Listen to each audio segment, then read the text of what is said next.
According to Calgary-based parenting expert Judy Arnall, author of Parenting with Patience, the average age for children to receive their first smartphone is now around 10 years old. However, exposure to mobile devices often begins at a much younger age. It's becoming more common to see toddlers in strollers with smartphones and preschoolers zoned out in front of iPads at restaurants.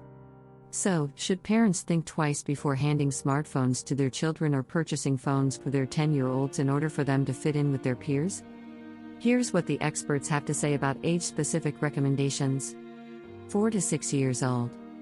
The experts are unambiguous. Children of this age should not be using smartphones or other mobile devices at all.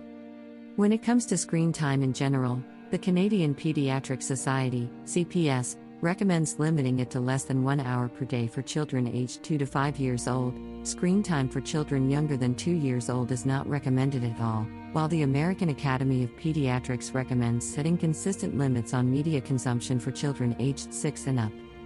According to Michael Cheng, a child and family psychiatrist at Ottawa's Children's Hospital of Eastern Ontario, smartphone use at a young age is harmful to developing brains. He explains that mobile devices cause the brain to become wired from an early age to crave easy dopamine, referring to the brain's feel-good chemical. The constant overstimulation from screens causes dopamine and adrenaline spikes in the brain, which is why they're so addictive. Cheng claims that it is not the technology itself that is harmful to children, but rather how it is used, which disconnects them from basic needs, such as sleep, nutrition, fresh air, and physical activity, as well as higher needs, such as a sense of belonging and meaning in life. If children are exposed to screens at a young age, the brain loses its ability to work for dopamine, warns Cheng. Why would you go outside to get your dopamine when you can get it from a screen? In-person learning is also used to develop social skills. Kids should interact face-to-face, looking into the eyes of another human being, so they can learn to develop empathy and read facial expressions, what makes another child happy or sad, Cheng says. If you are going to allow screen time and smartphones at this age, Arnall advises against letting young children watch ostensibly harmless videos on YouTube unsupervised because children can be redirected to inappropriate content without parents' knowledge. The risk is that parents do not monitor what their children see, she warns. Mobile devices are being used as babysitters. 7 to 9 years old. According to a 2014 report by the nonprofit organization Media Smarts, 24% of Canadian 4th grade students, some as young as 8 years old, own mobile phones. Cheng says the same advice he gives to younger children applies to this age group: no phones. If some parents want their children to have phones so they can stay in touch when they're away from home, he says an old-school flip phone with no internet access will suffice. To emphasize this point, Cheng says it's telling that some of the most powerful people in technology are wary of allowing their own children to use products they helped create. Steve Jobs, the late Apple co-founder, restricted his children's use of technology and even forbade them from using the iPad when it was released. Bill Gates, the former CEO of Microsoft, did not allow his children to have their own phones until they were 14 years old. Arnall is adamant about social media for this age group. It's absolutely not recommended, she says, explaining that kids this age don't understand the permanence of posting things online because critical thinking skills don't develop until they're 13 years old. She also mentions other dangers, such as cyberbullying. It adds stress to their lives that isn't age-appropriate, Arnall says. According to the Media Smarts report, approximately 1/5 of 4th grade students who have mobile phones use social media networks such as Facebook and Snapchat, despite the fact that their policies require users to be at least 13 years old. In terms of general screen time for this age group, the CPS guidelines only cover children up to the age of 5. According to the Canadian Society of Exercise Physiology, children aged 5 to 11 should limit their recreational screen time to no more than 2 hours per day, with lower levels associated with additional health benefits. 10 to 12 years old. Cheng advises parents to set strict limits on phone usage for their children at this age and not to give them internet-enabled mobile devices. Children should be allowed to use phones only to call their parents, he says. When it comes to screens in general, Cheng observes that excessive screen time is linked to unhealthy habits such as eating more junk food. One of the first things we do when we see people in our obesity clinics is try to get them off screens, he says. He observes that there are issues with younger children as a result of video game addiction. You see kids who are glued to their screens from the time they get home until they go to bed, Cheng says. They lose their friends and become overweight as a result. Cheng, who works on the front lines of mental health services, sees the emotional toll that smartphones and social media networks have on children, noting that they encourage an over-reliance on peer validation. Cheng hopes that a minimum age for owning a smartphone will be enacted in the future. A similar movement is already underway in Colorado, where a bill would make it illegal to sell smartphones to children under the age of 13. Do we let 12-year-olds drive cars? Cheng wonders. No. Why? Because automobiles are hazardous.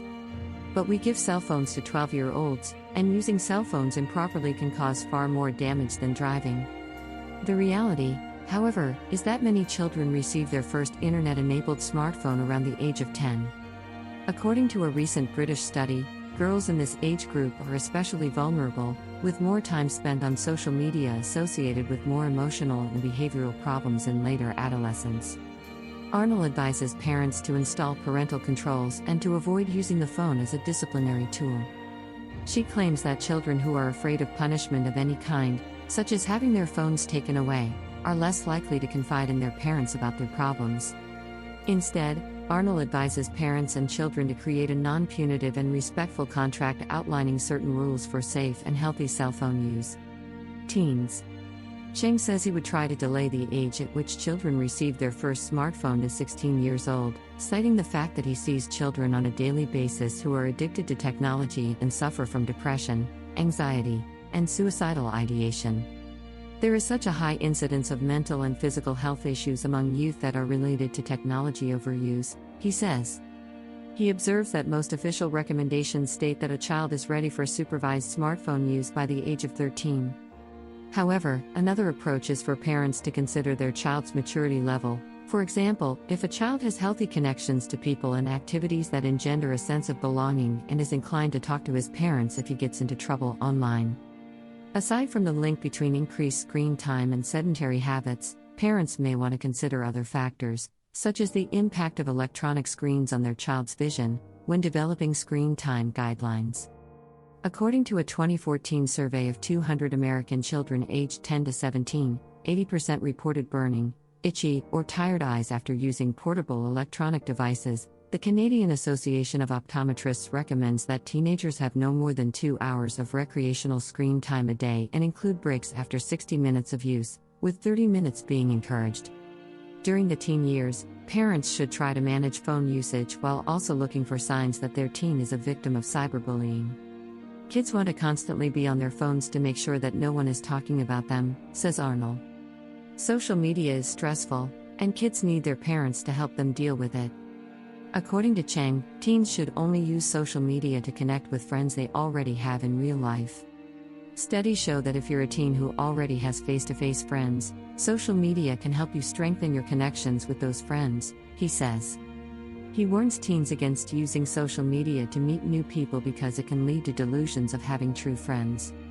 Cheng has witnessed firsthand the link between increased mobile device usage among teenagers and an increase in mental health issues. He claims that there has been an unprecedented demand for mental health services at the hospital where he works, with a 50% increase in mental health crisis visits to the hospital's emergency department in the last 2 years and a 146% increase in mental health admissions from emergency visits in the last 5 years.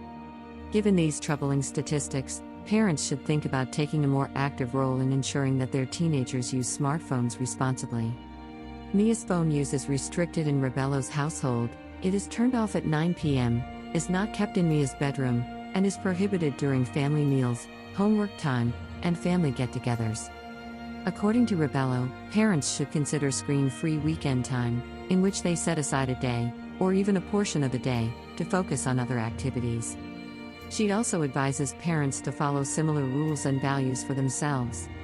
It's critical not to be swayed by what other parents allow their children to do, she says. You also have to stay on top of it because it's very easy to let it slip and take over.